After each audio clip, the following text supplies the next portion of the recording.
Si todos tenemos un nombre distinto, si no es igual el color de nuestra piel ni nuestros genes, si no hablamos una misma lengua ni alzamos la voz por las mismas razones, si no somos iguales por nuestra geografía y nuestra historia, tampoco por las creencias ni por nuestra religión, si no nos parecemos en los gustos ni en las pasiones, si nuestras familias, nuestros amigos y nuestros amores no son iguales, ¿por qué razón debería ser igual nuestra sexualidad?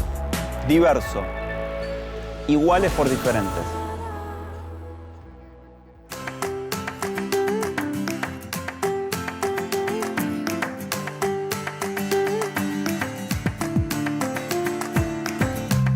El mundo cambia, muta continuamente y a una velocidad tan vertiginosa que muchas veces no alcanzamos a dimensionar la importancia de esos cambios. Hasta 1987, en la Argentina, los matrimonios no podían divorciarse. Existían las separaciones de hecho y las divisiones de bienes, pero ninguna pareja que hubiera pasado por el registro civil podía divorciarse legalmente, fueran cuales fuesen sus razones. Las instituciones eclesiásticas y los sectores más conservadores de la sociedad argentina elevaron sus voces en contra de la ley de divorcio. Hubo discusiones, enfrentamientos, marchas pacíficas y no tanto, pero el sentido común ganó la partida y hoy, apenas 28 años después, nada en la historia de un país, ninguna pareja puede pensar siquiera cómo sería la vida familiar sin la posibilidad de divorciarse y de emprender una nueva vida cuando las desavenencias hagan imposible la convivencia. Y el 21 de julio del año 2010, la historia de la diversidad sexual en nuestro país cambió para siempre. Por sí al matrimonio gay o por no al matrimonio gay. 33 votos a favor, 27 en contra.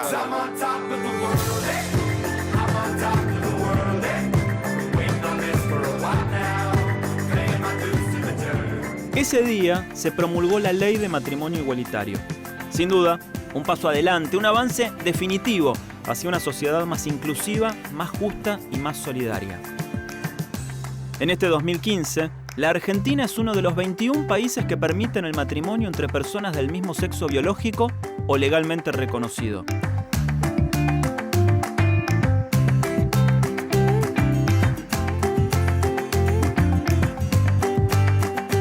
Bienvenidas María, Vida, Flavia, como el debate. Muchas para gracias. el final de Diverso, último episodio de esta temporada, donde vamos a hablar un poco de la militancia antes y ahora, del pasado, el futuro. Pero me gustaría empezar, como corresponde, por el presente, ¿no? Y con un tema que viene un poco cargado de optimismo según mi propio ánimo. ¿Ustedes creen, yo por lo menos lo creo, que estamos viviendo el mejor momento de la historia? De lo que hemos vivido hasta ahora, por supuesto, el futuro siempre será mejor en cuanto a la conquista de derechos para minorías sexuales. Sí, absolutamente. De hecho, desde la Constitución de la Federación Argentina LGBT, que cuando nos constituíamos teníamos 5 objetivos centrales, que era el matrimonio igualitario, la ley de identidad de género, la derogación de los artículos que criminalizaban la homosexualidad y el travestismo en 17 provincias del país, la ley antidiscriminatoria nacional y la inclusión de la diversidad en la educación sexual integral. De esos 5 objetivos que nucleaban en ese momento a 5 organizaciones, hoy a más de 70 organizaciones, hoy están casi todos cumplidos. Queda la ley antidiscriminatoria, que en este momento se está debatiendo en el Congreso y que seguramente va a salir. Así que la verdad es que creo que es el mejor momento donde todas... En la ciudad. La ley antidiscriminatoria ya está, es un hecho en la ciudad, en la Nación va a salir seguramente en estos días, así que la verdad es que es un momento donde todas estas reivindicaciones históricas por las que venimos trabajando hace décadas, hace años, hoy son una realidad, así que creo que sí, que es el mejor momento. Es maravilloso ser contemporáneas a este momento también y a veces no nos damos cuenta en la vorágine de tantos cambios y de tantas conquistas. A mí me parece que matrimonio igualitario y identidad de género se nos vinieron así, uno sobre la otra y a veces no nos ponemos a pensar, pero cuando haces una introspección y cuando te pones a ver todos los cambios, todo lo que se ha logrado, es maravilloso y hoy se generan espacios que también son impensados. Que fueron soñados y hoy son concreciones que son posibles y también se debe a esto. Hemos alcanzado las herramientas principalmente, ¿no? Porque no es que se han alcanzado todos los objetivos. las herramientas para alcanzar el objetivo más importante, que es la igualdad real, ¿no? Pero para eso la igualdad jurídica, la igualdad ante el Estado es fundamental. Y después, bueno, queda todo lo que viene, que es pelear por políticas públicas concretas para que se cumplan todas estas leyes. Lo que intensifica esta celebración de las conquistas alcanzadas es en proporción al tenor de lo dura que fue la historia de nuestros recorridos, ¿no? Muchas de nuestras compañeras que han quedado en el camino, en este largo camino de lucha, y que no han podido disfrutar, ¿sí? o continuar trabajando ahora en pos de las conquistas alcanzadas por el trabajo de todas las organizaciones y bueno, de nuestras activistas que llevaron adelante estos procesos. Creo que eso intensifica la celebración también.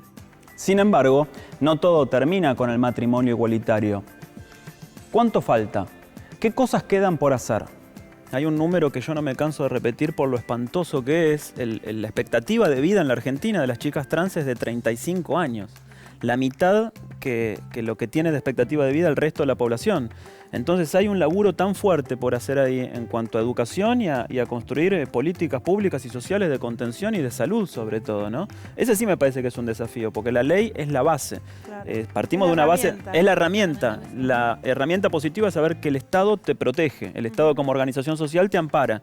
Pero después hay un montón de costumbres y de cosas que hacen en la vida diaria que son fundamentales, de que están hablando de vivir o de morirte a los 35 años, ¿no? Absolutamente. Yo creo que esa es una de las deudas pendientes más fuertes que tenemos como sociedad democrática en sí, es revertir esta situación de extrema exclusión y marginación que ha tenido la comunidad trans durante tantos años, ¿no? Pero bueno, como vos decís, tenemos las herramientas ahora, sí. ¿No? Es como el movimiento de mujeres o las mujeres en general hemos conseguido la igualdad jurídica hace muchos años. Pero bueno, todavía queda un montón, ¿no? Para la batalla cultural por la igualdad real, ¿no? La igualdad de oportunidades, la igualdad de trato. Cuando hay tanta discriminación y tanta violencia, las distintas comunidades en la historia, no pasa solamente con la comunidad LGBT, sino con muchas comunidades que han sido perseguidas, hostigadas y han sido víctimas de mucha violencia, se generan situaciones de recluirse en espacios propios donde uno puede garantizar la no discriminación, la no violencia. Pero más que nada, la comunidad LGBT debe librar su batalla más difícil, que no se obtiene solo con una ley. Se obtiene con un trabajo muy exhaustivo de observar, corregir, argumentar, para lograr así el respeto y la legitimidad social por la diversidad. Menuda tarea, ¿no?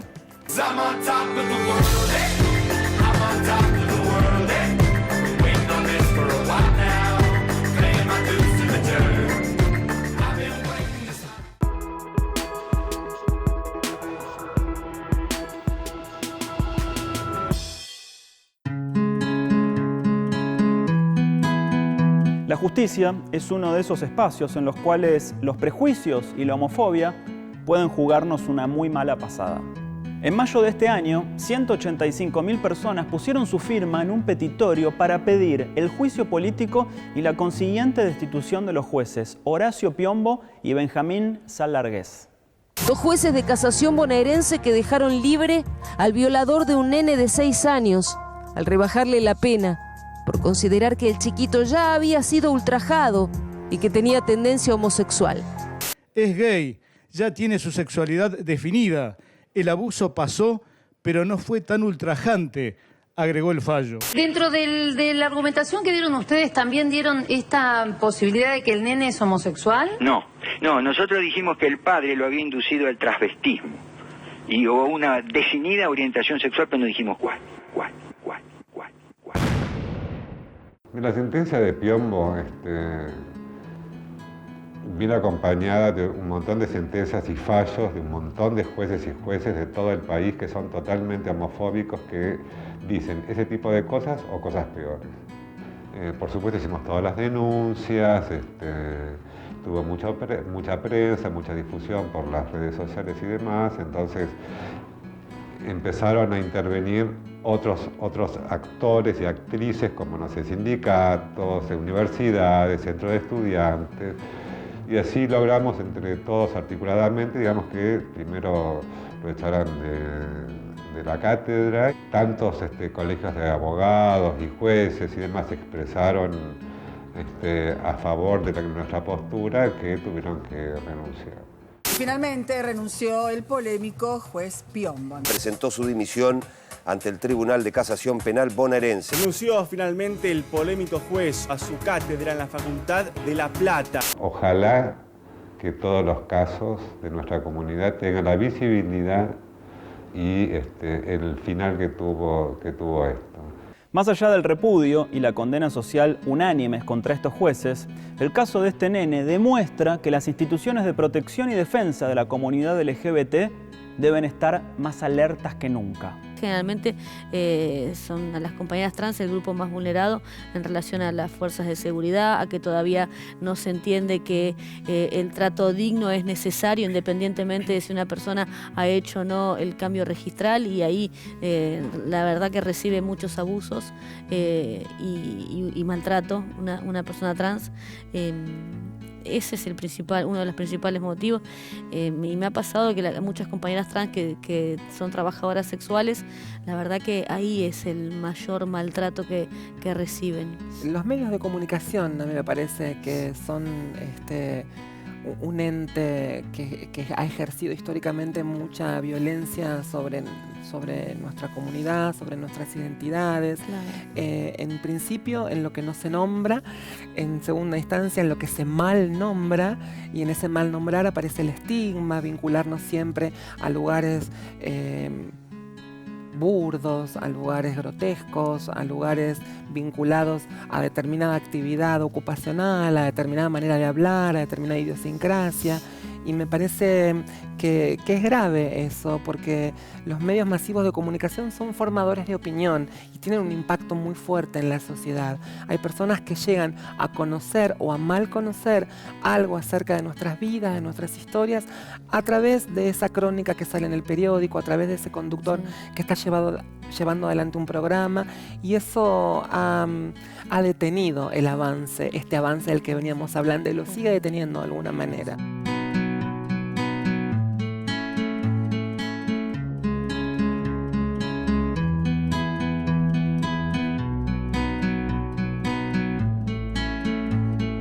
Primero no entendí nada, no hay información. O sea, si yo tengo un varón que me dice, yo soy una nena, lo primero que pienso es que está jugando. Y cuando veo la intensidad, la situación, la angustia de la criatura, el que no es un juego, el juego no termina. O sea, desde que se levantaba hasta que se acostaba, mi nene decía que era una nena. Se daba la cabeza contra la pared diciéndome, soy una nena, no soy un nene. No importaba el chirlo que le diera al papá, que le arrancara las cosas y se las rompiera, porque Luana tiene, como todas las personas, un instinto de supervivencia. Y cuando no había nada para jugar, ella jugaba con una fibra de color rosa, por ejemplo. Y esa era su muñeca.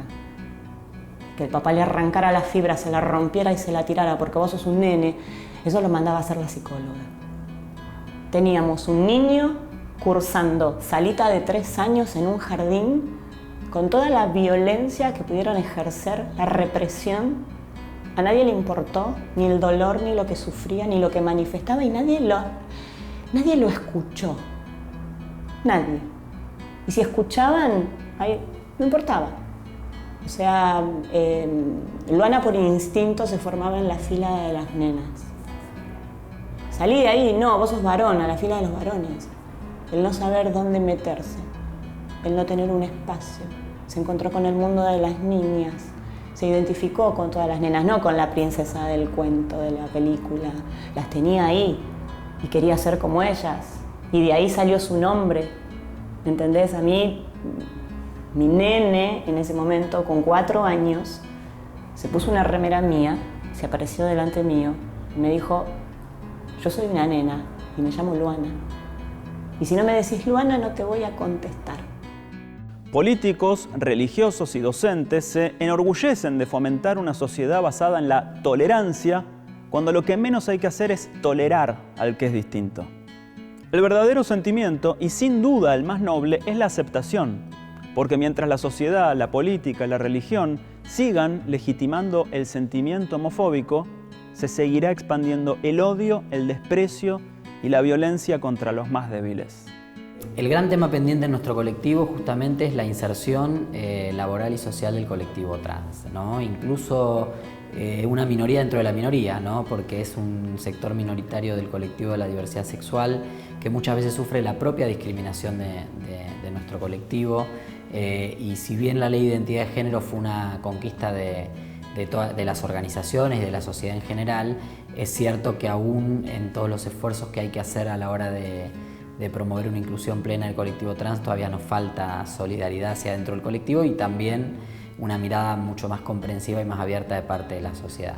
Lamentablemente hoy, a pesar de estar 2 años después de la ley de identidad de género, de que más de 6.000 personas en todo el país han accedido a los documentos, que hoy no hay mayores problemas para acceder a la documentación, al cambio registral, que de a poco se van experimentando situaciones en las cuales se va accediendo también a los servicios de salud en algunas provincias. A pesar de eso, todavía sigue siendo un flanco débil el tema educativo y el tema laboral. Mi amor, ¿sabes lo que pasa? Que yo ya tengo las raíces hechas, es un desastre, ¿sí? Claro, linda, yo tengo un show, no puedo salir encapuchada, ¿sí? A ver, ¿vos le dijiste que es para Alexia el turno? Claro, porque yo me hago tintura hace más de 10 años con él, ¿viste? Si vos le decís, él me va a hacer un hueco seguro. Claro, decirle que es para Alexia, dale. Dale, y sí. Y si no queda antes que el miércoles, miércoles. Bueno, ahora dale. Por favor, te pido, ¿sí? Beso.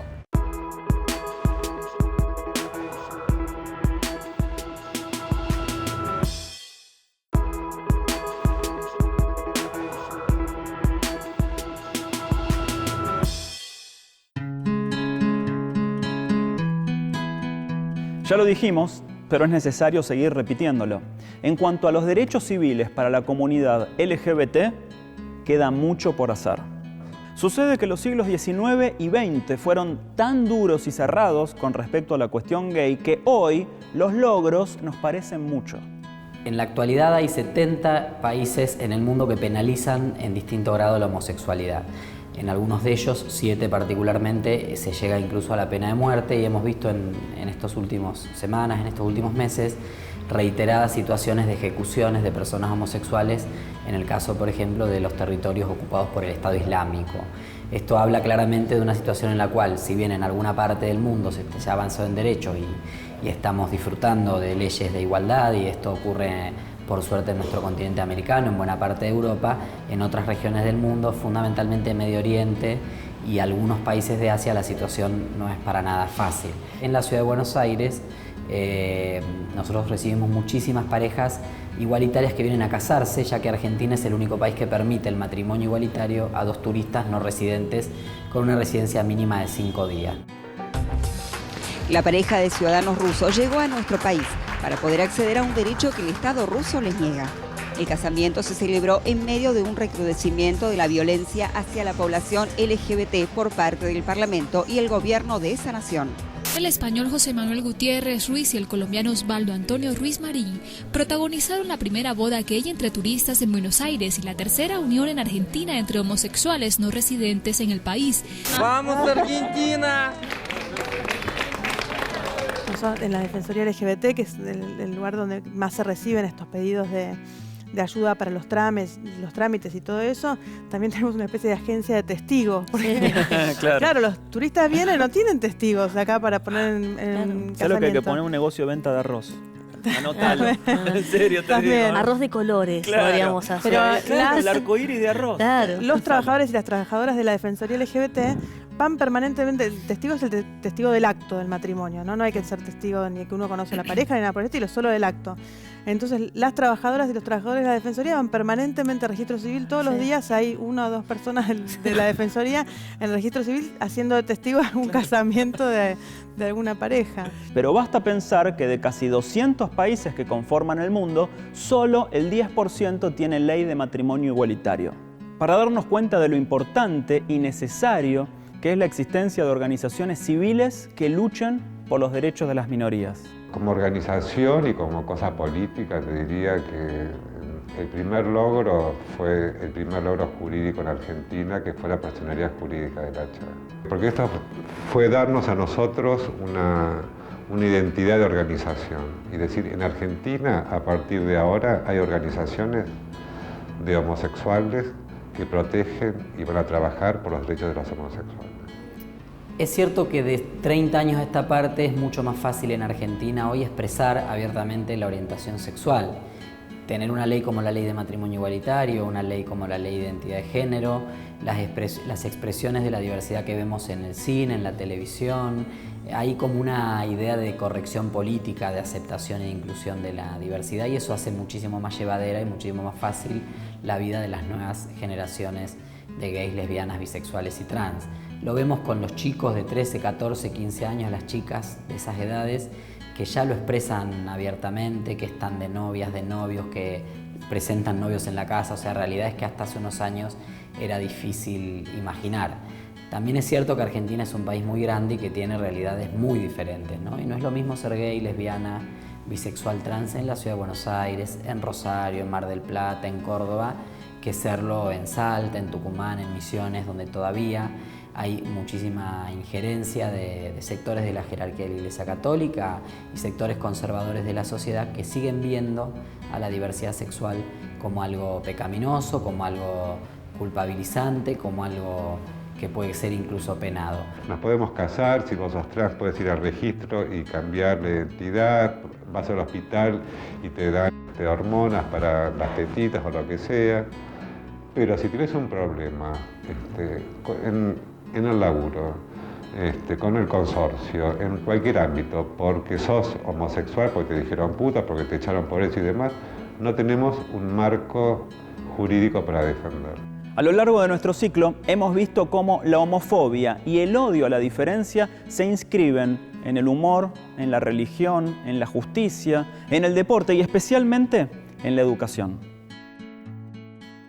Hemos visto también que existió en el imaginario escolar un ideal de familia. Papá, mamá, niños y un perro reunidos junto al hogar que hoy ya parece una postal de ciencia ficción.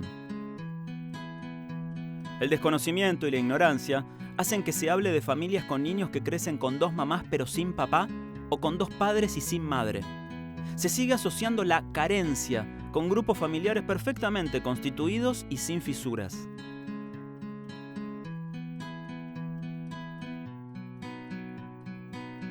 Cuando empezamos a elaborar la ley de matrimonio igualitario, por ejemplo, era un sueño. La verdad que trabajamos y nos creímos que podíamos. Y yo creo que eso es, que por eso lo logramos. Pero hubo, por supuesto, un lugar en el que decís, ¿será posible? ¿Pasará? ¿No pasará? A mí igual me parecía más loco que no pasara que pasara, digamos. Me parecía más ridículo, o sea, era muy ridículo que no nos pudiéramos casar. Era como, no puede ser. Es como, o sea, me acuerdo haberlo hablado con mis viejos antes, ¿no? Cuando mis primeras charlas de salida del closet con mis viejos, inclusive, como, ¿por qué tiene que ser un mambo, un rollo, un problema? Como, no, es lo mismo, sí, es lo mismo. Es un hecho que hay un montón de familias diversas y un montón de modelos posibles de familia, pero lo que hablábamos mucho con padres y con madres de familias homoparentales, ¿no? Es que todavía esa conquista, que ha sido una conquista social y una conquista de leyes también, no ha llegado al campo cultural. No hay ficciones en la tele donde haya dos madres con un nene o dos padres con un nene, mucho menos a la publicidad, que es una de las expresiones de la cultura popular más conservadoras que hay, ¿no es cierto? Sigue siendo el modelo virtuoso, entre comillas, de familia, el modelo de familia nuclear de papá, mamá, nene, nena y un perro lanudo, ¿no? Yo creo que hemos avanzado en eso, creo que todavía falta. En la publicidad falta un montón, y en lo que tiene que ver con la ficción, por ejemplo, creo que no se ven las familias, es cierto, todavía no llegamos a ese lugar, pero sí se ven parejas. Viste que en todas las ficciones hay una pareja, o de gays, o de lesbianas, o alguna persona trans. Está llegando y bueno, falta el lugar de la familia, que es el lugar que a veces es más reservado, ¿no? A la heterosexualidad, sí. y al que tenemos que llegar, por supuesto, porque además va a ser inevitable. Nuestros hijos, nuestras hijas, nuestros sobrinos, ya son parte de la sociedad, van a la escuela, se juntan con otros niños, la gente se va yo me acuerdo hace poquito, la hija de Flavia va a su pediatra y justo no estaba el pediatra de ella, entonces había otro pediatra. Él la atiende y le dice, mirá, si te portás mal le voy a decir a tu papá. Para, le dice. Yo no tengo papá, yo tengo 2 mamás.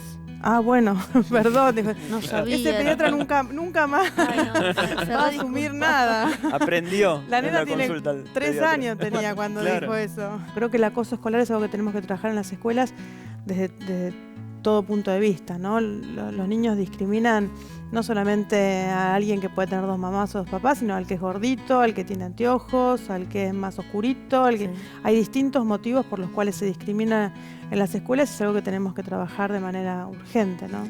Y en el caso de familias, a mí me pasa con mi hija, estamos permanentemente arriba de ella, educando en ese sentido y acompañando lo que enseña el jardín. Yo acompaño los libros que tengan que ver con que muestren diversidad, que muestren otras familias. En el caso del jardín donde va Steffi, hay niñitos que tienen otro tipo de familias también. No solamente cuando yo una vez me asusté porque iban a hablar me pusieron que iban a hablar de diversidad familiar. Yo dije, van a hacer toda una charla por Steffi.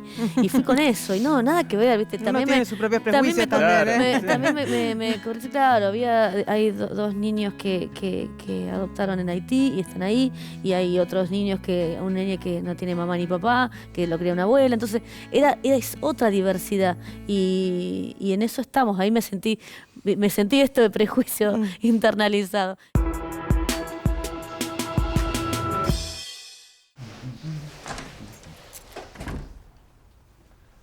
Los productos de limpieza siempre te enseñan una casa limpia y llena de niños. Pues mira qué casa tan limpia. Hola. Qué bien huele. Uy, y mira qué niño. Qué recibimiento. Asevi mío, el reflejo más real de un suelo limpio. Igual siempre hablemos de lo que es Capital Federal o bueno, Cava, Ciudad de Buenos Aires con el conurbano y el resto de las provincias y ciudades pequeñas en el resto del país, ¿no? Creo que seguimos nosotros teniendo una situación de privilegio, que Buenos Aires, Dios atiende en Buenos Aires.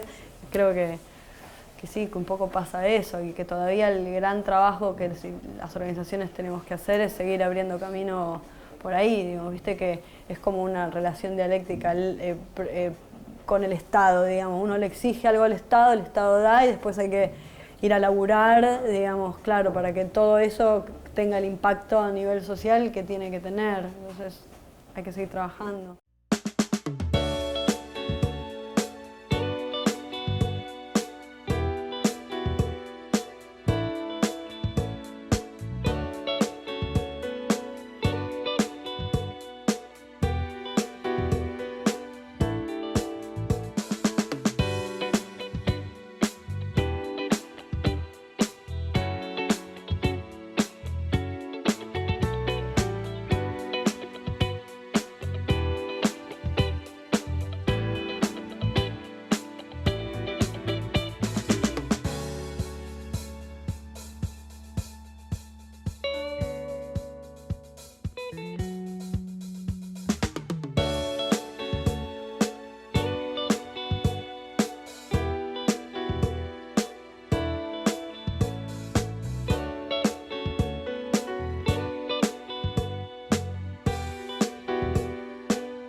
No se trata de ser políticamente correctos o de decir lo que hay que decir.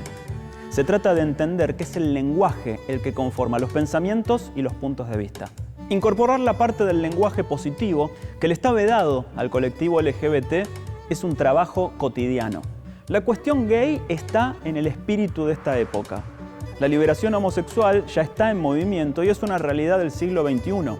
La bandera del arco iris flamea en lugares impensados. Hoy se condena la homofobia y se realizan marchas del orgullo gay en todas partes del mundo.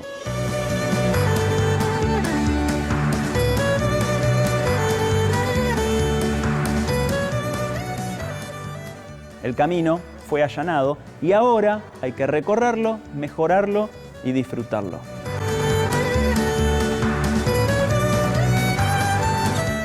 pensaba en la ciudad, ¿no? Porque Buenos Aires, a diferencia de otras ciudades como San Francisco, que tiene su barrio gay, Castro, o Madrid, que tiene su barrio gay, Chueca, o París, o Nueva York, Buenos Aires es una ciudad que no tiene un barrio gay, no hay una calle gay siquiera, sino que está integrada la comunidad al entramado social, ¿no? ¿Ustedes consideran que esto es algo positivo, supongo? La ciudad de Buenos Aires siempre fue muy amplia en ese sentido y les fue muy difícil a quienes querían instalar barrios hacerlo, ¿no? Como que se les iba de los límites geográficos siempre la comunidad, y creo que eso es bueno, creo que es positivo. Sí. En materia de diversidad somos el país más avanzado del mundo, pero sin lugar a dudas. O sea, a veces cuando voy a algunas conferencias que nos invitan de otros países para contar la experiencia argentina, que esto sucede todo el tiempo, hasta Suecia nos ha invitado a la embajada para charlar la ley de identidad de género, porque ellos fueron el primer país en aprobar una ley de identidad de género en 1972. Pero ahora quieren modificarla para que se parezca a la ley argentina, porque es la más avanzada del mundo. Y yo siempre digo, miren, los argentinos siempre decimos que tenemos la calle más larga, la avenida más ancha. Yo no sé si es verdad todo eso, pero lo que sí es verdad es que tenemos la legislación en diversidad más avanzada del mundo, sin lugar a dudas. Absolutamente. De hecho, solo 2 países en el mundo tienen casamiento igualitario para turistas.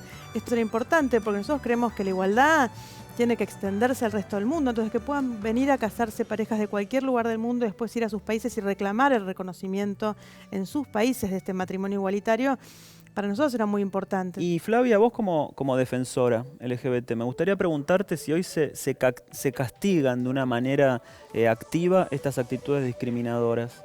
¿Los homofóbicos reciben algún castigo por parte de la justicia? Ahora, por suerte, tenemos en el Código Contravencional de la Ciudad de Buenos Aires tiene el artículo 65 que habla de, puntualmente penaliza con una multa, pero es bastante leve.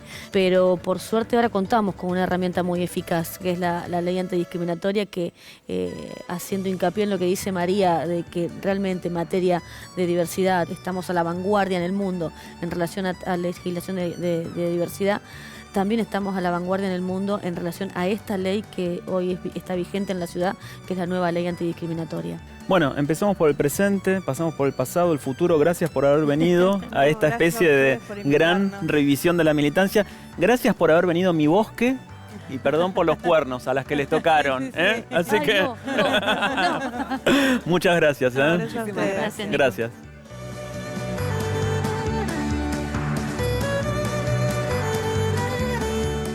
Los derechos de las personas LGBT no son necesidades o exigencias de un grupo específico. Forman parte de los derechos humanos, como la alimentación, la educación, la seguridad o la libertad de expresión. No se trata apenas de mejorar la vida de una comunidad, sino hacer del mundo un lugar mejor para todos. En eso estamos, y sin duda lo vamos a lograr porque en la Argentina somos cada vez más diversos.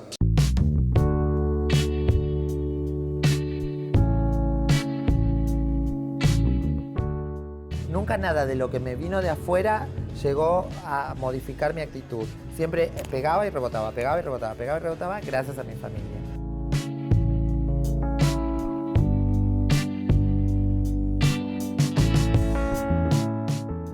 No sé qué sería de mí sin vos. Quiero ser yo, tu papá.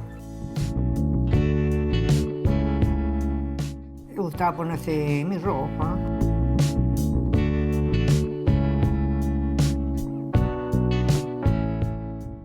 Ella el día de mañana va a saber que su mamá la ama, que toda la lucha que tuvo, lo importante que fue y que marcó un hito.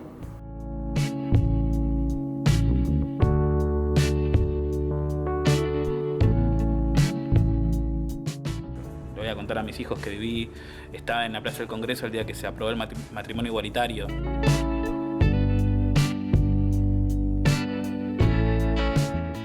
Los derechos que se lograron en estos últimos tiempos son impresionantes e impensados.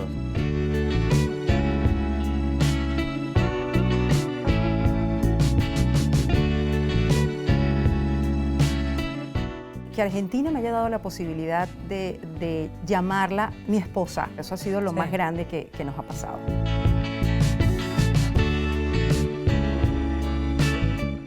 nos queremos mucho, hace 35 años y estamos juntas y medio.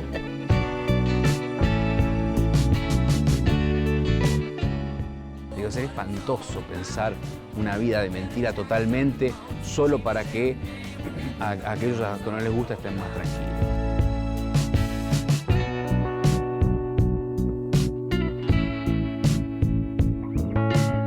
No es que querés tener un pene para tener relaciones sexuales, sino para verte y sentirte como un hombre vos.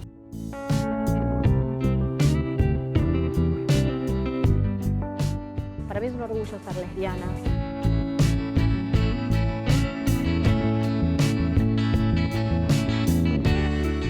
Uno tiene que hacer lo que ama, disfrutarlo y romper con esos paradigmas.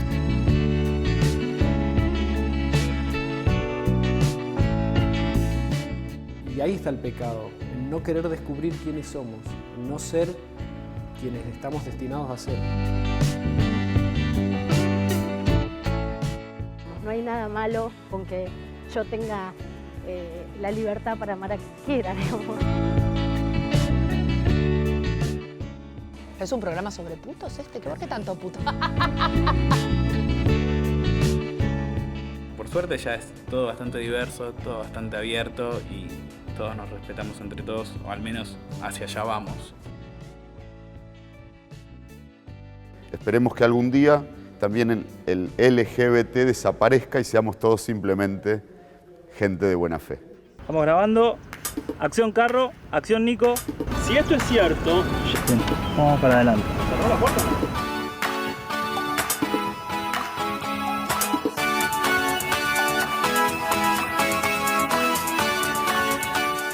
Hoy, en cambio, la confesión sobre la sexualidad parece estar de moda entre las figuras del espectáculo, la política y el deporte.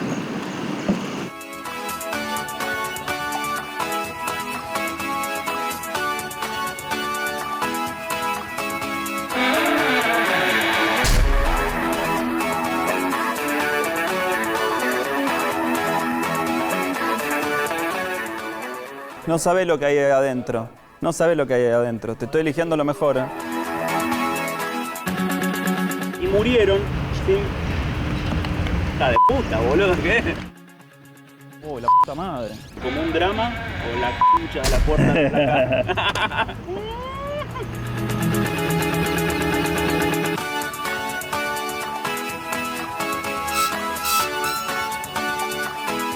Que hizo mucho, nadie puede negarlo. A lo largo de la historia vimos la aversión y el escaño. Papá, escaño. ¡Escaño! ¡Allá!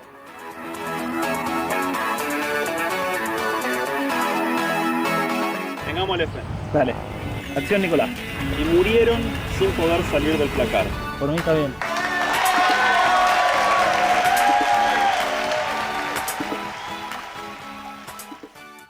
Soy Nicolás Artusi, conductor de Diverso, Iguales por Diferentes. Si quieren ver muchas más cosas de Diverso que las que hay en la tele, suscríbanse a nuestro canal en YouTube.